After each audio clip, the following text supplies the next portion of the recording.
Mark, should I read yours?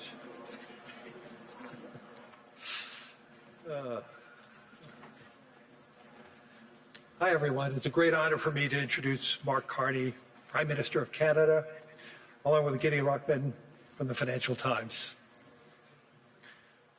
Much of the dialogue over the next few days will focus on where the puck is going. You like that, Mark? Okay. Where the puck is going next in the global economy, which makes this a fitting moment to introduce a former hockey player, the Prime Minister of Canada, Mark Carney.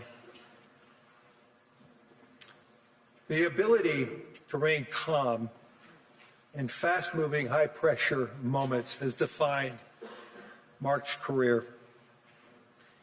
In 2008, he led the Bank of Canada and helped steer his economy through the worst market turmoil in all our lives, in our generation. In the aftermath of Brexit, he became the first non-Brit to serve as a governor of the Bank of England.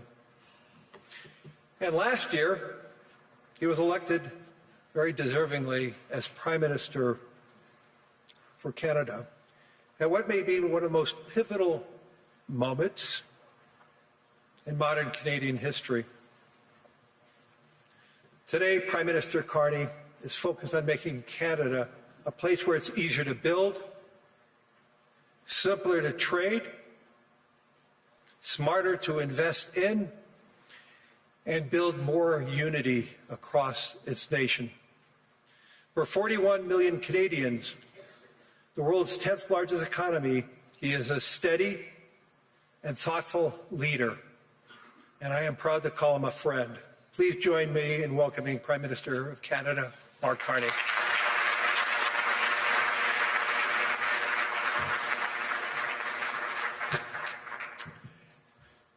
Thank you very much, Larry.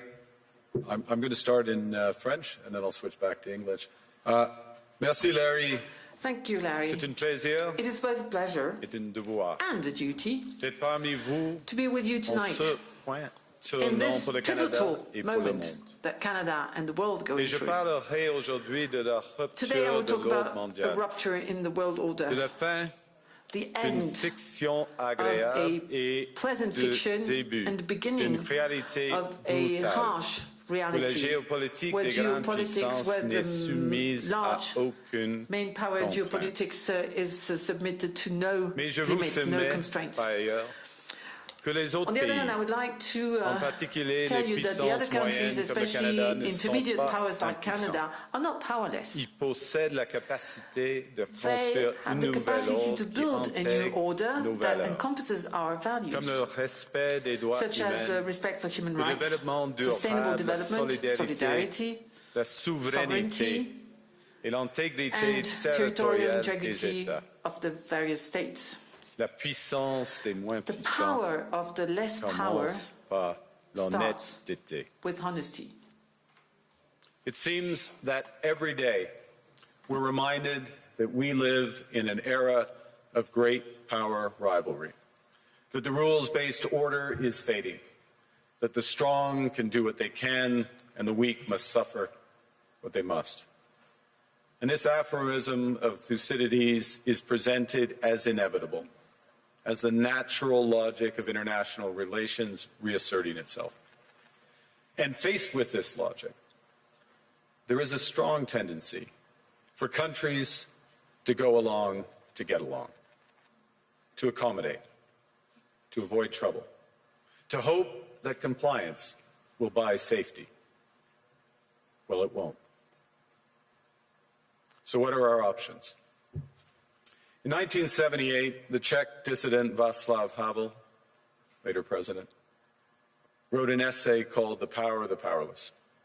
And in it, he asked a simple question: how did the communist system sustain itself? And his answer began with the greengrocer. Every morning, this shopkeeper places a sign in his window: "Workers of the world unite." He doesn't believe it. No one does. But he places a sign anyway to avoid trouble, to signal compliance, to get along. And because every shopkeeper on every street does the same, the system persists. Not through violence alone, but through the participation of ordinary people in rituals they privately know to be false. Havel called this living within a lie. The system's power comes not from its truth, but from everyone's willingness to perform as if it were true. And its fragility comes from the same source. When even one person stops performing, when the greengrocer removes his sign, the illusion begins to crack. Friends, it is time for companies and countries to take their signs down. For decades,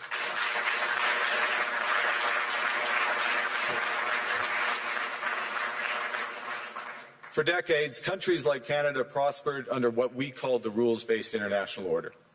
We joined its institutions, we praised its principles, we benefited from its predictability.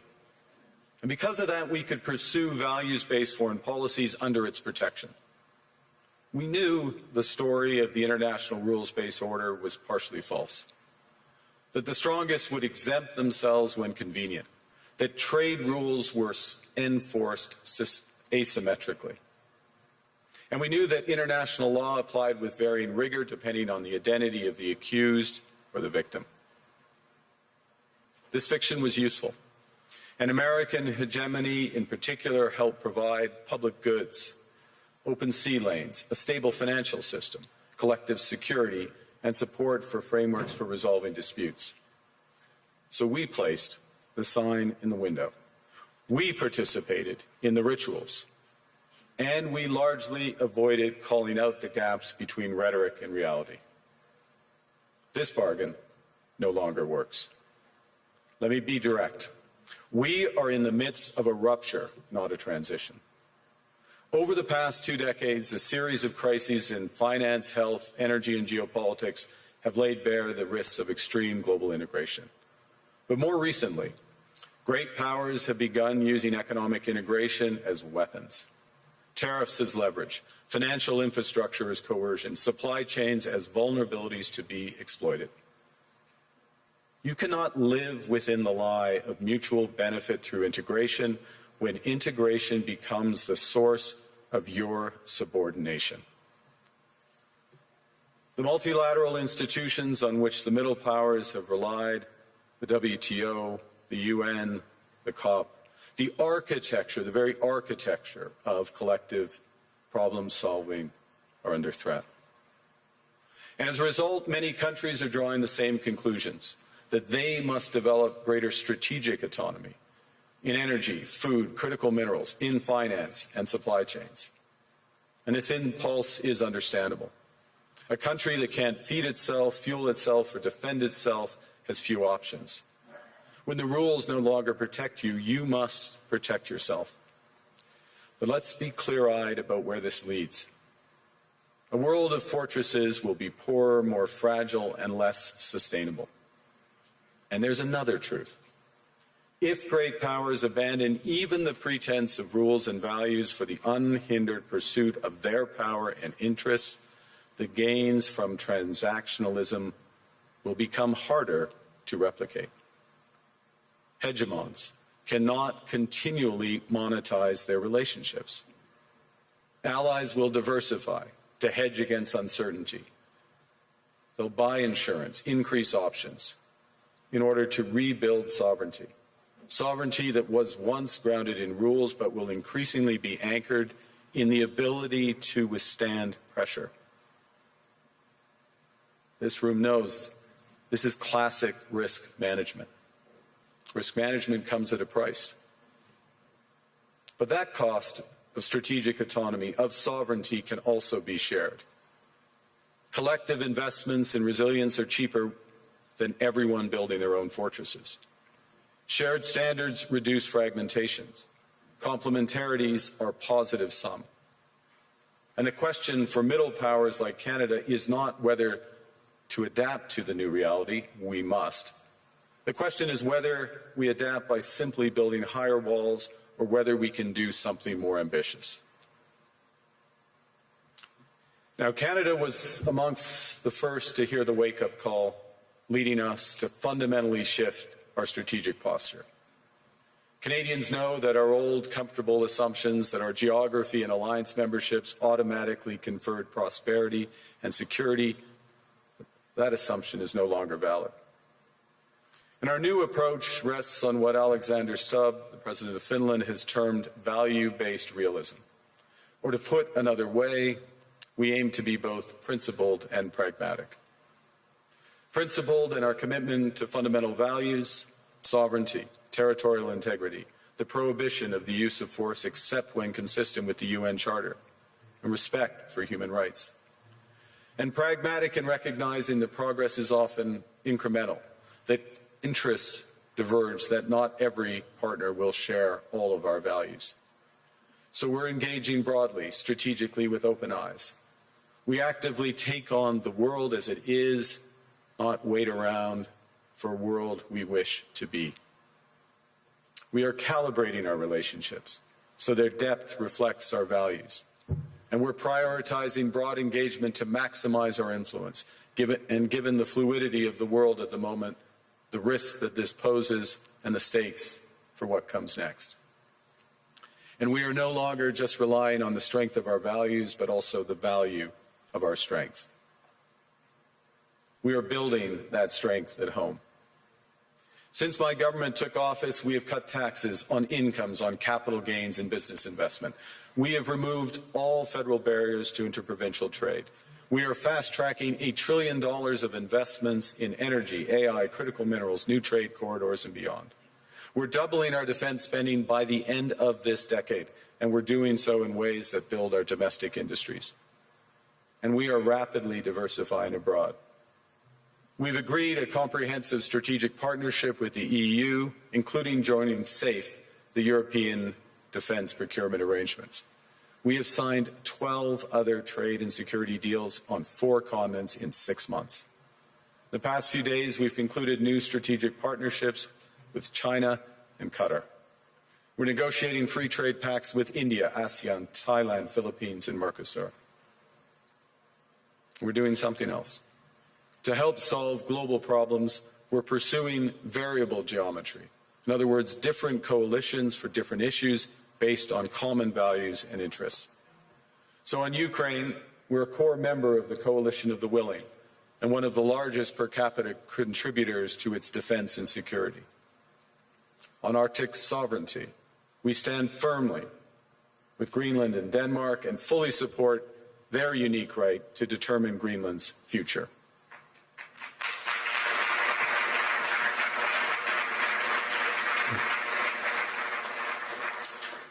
Our commitment to NATO's Article 5 is unwavering.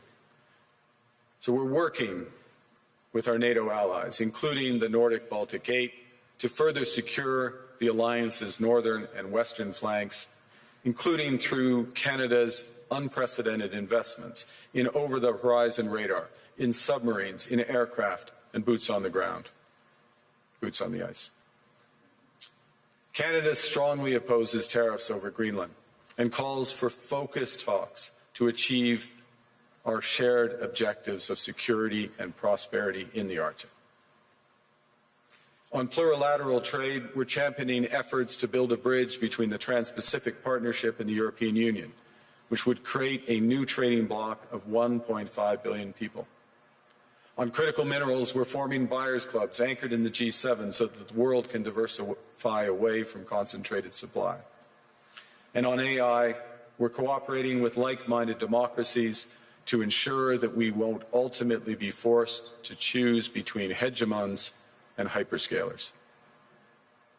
This is not naive multilateralism, nor is it relying on their institutions. It's building coalitions that work, issues by issue, with partners who share enough common ground to act together. In some cases, this will be the vast majority of nations.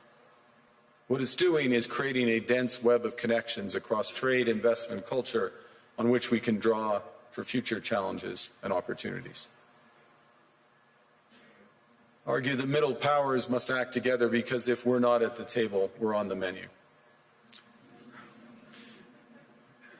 But I'd also say that great powers can afford for now to go it alone. They have the market size, the military capacity, and the leverage to dictate terms.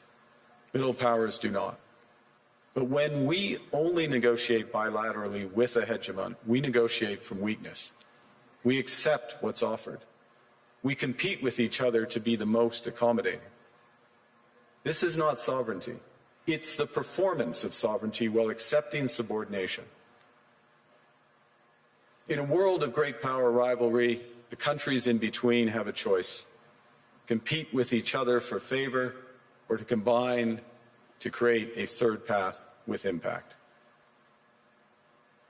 We shouldn't allow the rise of hard power to blind us to the fact that the power of legitimacy, integrity, and rules will remain strong if we choose to wield them together.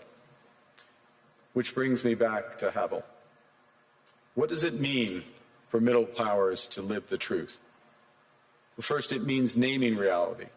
Stop invoking rules-based international order as though it still functions as advertised. Call it what it is: a system of intensifying great power rivalry where the most powerful pursue their interests using economic integration as coercion.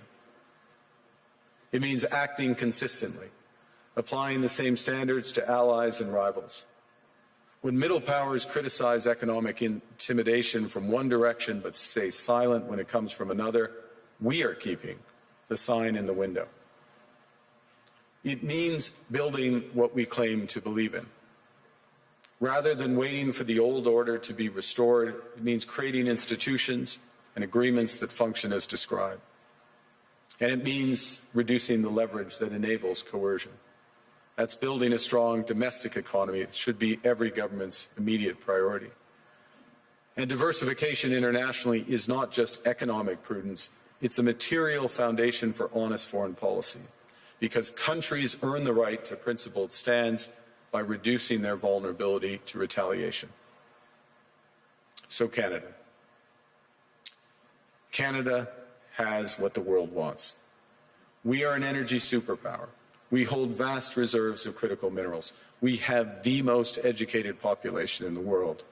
Our pension funds are amongst the world's largest and most sophisticated investors. In other words, we have capital, talent. We also have a government with immense fiscal capacity to act decisively. And we have the values to which many others aspire. Canada is a pluralistic society that works. Our public square is loud, diverse, and free. Canadians remain committed to sustainability. We are a stable and reliable partner in a world that is anything but. A partner that builds and values relationships for the long term. And we have something else. We have a recognition of what's happening and a determination to act accordingly. We understand that this rupture calls for more than adaptation. It calls for honesty about the world as it is. We are taking the sign out of the window. We know the old order is not coming back. We shouldn't mourn it. Nostalgia is not a strategy. But we believe that from the fracture, we can build something bigger, better, stronger, more just. This is the task of the middle powers. The countries that have the most to lose from a world of fortresses and the most to gain from genuine cooperation. The powerful have their power. But we have something too. The capacity to stop pretending, to name reality, to build our strength at home, and to act together.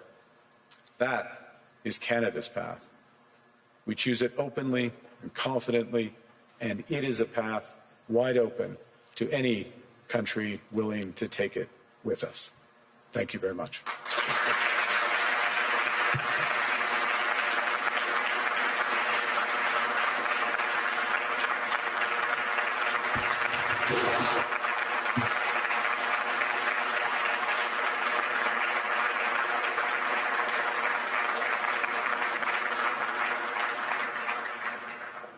Well, thank you, Prime Minister. I don't think I've seen many standing ovations at Davos, so that was interesting. You said, there was a phrase in your speech where you said sovereignty now is the ability to withstand pressure. Isn't Canada almost uniquely vulnerable to pressure because of the extent of your trade dependence on the United States? Well, the proof is that we have been able to withstand the pressure, and there has been considerable pressure. I'll give you a couple of facts. We've actually created more jobs since the tariffs were put on than the United States in absolute number. Economy is growing at the second fastest rate within the G7.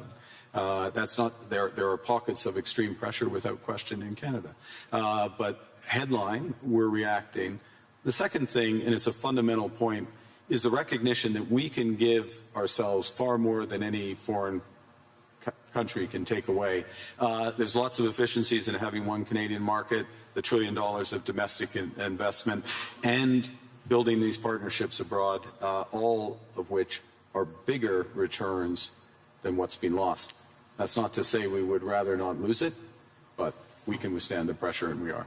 And I was interested that you said basically the old world's not coming back. So you're not seeing this as a period where you just have to get through and normalcy will return. I think that is our view, and we regret it, but we're not going to sit around and mourn it. We're acting, and we're acting in a way both that's in our interests, but we believe in a way with others that's building imperfectly in steps a new system. I'll give you one example in handback, which is we are members of trade agreements that comprise already 1.4 billion people around the world. So we have the most extensive network. We are trying with others to bring some of those networks together. The most prominent example is the Trans-Pacific Partnership in the EU, acting as a bridge. It's not a direct benefit for Canada, but it is a benefit for Canada that these groups come together. And Ngozi is here, consistent with the WTO rules, both of which are. And in that way, we're building back out amongst willing partners. And you talked about the need not to put the sign in the window anymore, to pretend that things are still the same. Do you think, to put it directly, that the NATO alliance is still doing that, still pretending it's the old transatlantic partnership, when it's really kind of going? Well, I think clearly NATO is experiencing a test right now, and the first response to that test has to be to respond in a way that ensures the security of the Arctic in a robust way for all possibilities. This is actually a point that we have been making in recent years. It's a point that I made at the NATO summit back in June, which seemed like a pledging summit, but also was to get NATO policies in the right direction. So I think in the immediate term, one of the imperatives is to reinforce things that Canada is doing, Nordic Baltic 8 are doing, the UK are doing, other NATO partners, France included, in a comprehensive way that provides much greater security in the Arctic. This is the test, and so I wouldn't say the NATO sign stays in the window, but we've got to meet the moment of that. You also, a big theme of your speech was the need for middle powers to work together. Yeah. But you've just been to the other great power, to China. And I think people are very intrigued by seeing that meeting. Mm. And some people say, kind of, that's a mistake, really, because you're going to make yourself more dependent on China. They're not that benign either. The US will be very annoyed. What's the defense of what you're doing, and what do you hope to get out of it? Well, the first thing is to say it's not a defense. It's building out. It's something positive as opposed to against. We're for something as opposed to being against. The second is, there are very clear guardrails in that relationship. I spoke of calibration of relationships in my remarks. That's what I mean by it. But within those clear guardrails are huge opportunities in energy, both clean and conventional, obviously in motor vehicles, in agriculture, in financial services, all of which is mutually beneficial. So it's additive. And look, it's the second largest economy, and it's our second largest trading partner. We should have a strategic partnership with them. Within those guardrails, and that's what we've achieved. And it is an interesting reversal, though, because I think certainly during the Biden administration, there was this sense that the Western world was trying to decouple from China, or de-risk at least, yeah. And is now in this new world, that really going to go into reverse, and de-risking from China because there are other risks is less of a thing. You need, again, many in this room, this is their livelihood, you need a web of connections. And to miss out in that web some of the largest ones, United States, we already have that, China, India, Mercosur, European Union, that's a mistake. That's not managing your relationships properly. That makes you stronger, makes you more resilient. And then on top of that, I'll give you again, I'll appeal since it's in the headlines to the Nordics. Nordics plus Canada, it's 20% of global GDP. It's not the first thing people would realize. But that relationship, which is deepening for security reasons, because we're like-minded, those are the types of partnerships that I think we'll see more of. And you got a round of applause when you said something strong about standing on principle on Greenland. Do you think we can find an off-ramp on that? I mean, I'm sure you'll speak of it, but put it this way, if there isn't an off-ramp, where does this go?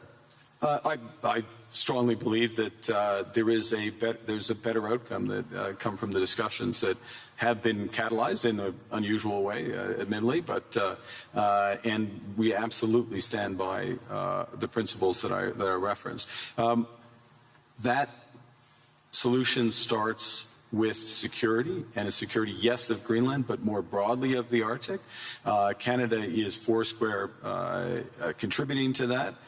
We're at the start of a major ramp up above and beyond, so we'll be a major contributor to that. NATO has to deliver on that. We're working intensively in order to do it.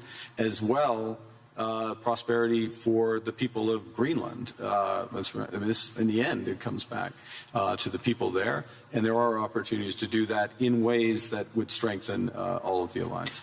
And when President Trump says, oh, you know, Greenland's under threat from Russia, even from China, is that for real? I would say that there are threats. Russia is without question a threat in the Arctic, without question. Russia does lots of horrible things, and I'll take the opportunity to condemn their unjustified and horrific assault on Ukraine, almost at its fourth year. They are a real threat in the Arctic, one against we need to protect, which is why we have 364 5-day air, sea, and land presence. It's why we're adding to our submarine fleet, adding to our air fighter fleet, why we're building out over-the-horizon radar to protect from Russian missile threats and others, and why we will work with our NATO partners. The threat is more prospective than actual at this stage in terms of actual activity in the Arctic, and we intend to keep it that way. Another big issue that's going to come up this week is this board of peace that President Trump is keen on. I'm not sure whether it's for Gaza or for the entire world, but apparently Canada's been invited. Are you going to join? We have been invited, and let me start by, I think we should recognize the progress that has been made in at least getting towards the end of the first phase of this process. And the activation, if I can put it that way, of the process to set up the Board of Peace is the start of phase 2. Our view is, and that's to be welcomed, and this is a positive vehicle. Our view is we need to work on the actual structure of the vehicle. You just referenced, is it for Gaza? Well, the UN resolution, Security Council Resolution 2803, references a Board of Peace for Gaza. That's where we see it becoming immediately operative, and it needs to be, in our view, it's better to be designed in that way for the immediate needs there. There are many other needs around the world, first point. Second point, it needs to coincide with the immediate full flow of humanitarian aid into Gaza. We are still not where we need to be. Conditions still are horrific, so that needs to come alongside. We think there's aspects of the governance and the decision-making process that could be improved, but we will work with others, obviously work with the United States, because we can to improve the situation, the horrific situation there, and to move onto a path to a true two-state solution. There's a suggestion you can get permanent membership of the Board of Peace by ponying up $1 billion. You going to write a check for that? We would write checks and deliver in kind to improve the welfare of the people of Palestine.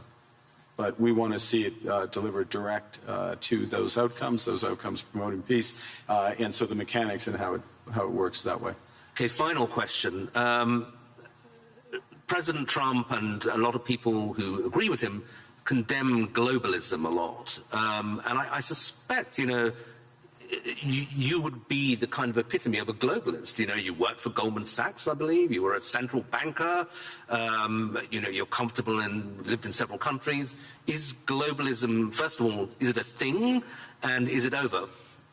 I think, well, look, understanding how the world works, having appreciation for other cultures, understanding the connections, and being able to, or at least appreciating ways that how we connect, whether it's through technology, trade, investment, culture, can enrich our lives, and that's a good thing, and it also help solve problems. Being detached from where you live and the broader needs of society, there is an epithet for that. I don't know that the G word is the one.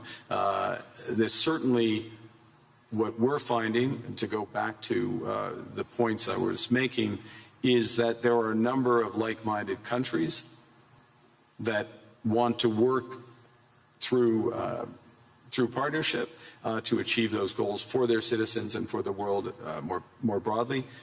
The call is for more to recognize what's really going on right now, and to pool their resources to the benefit of citizens. So it won't be global, it won't cover the globe, but it will be more powerful.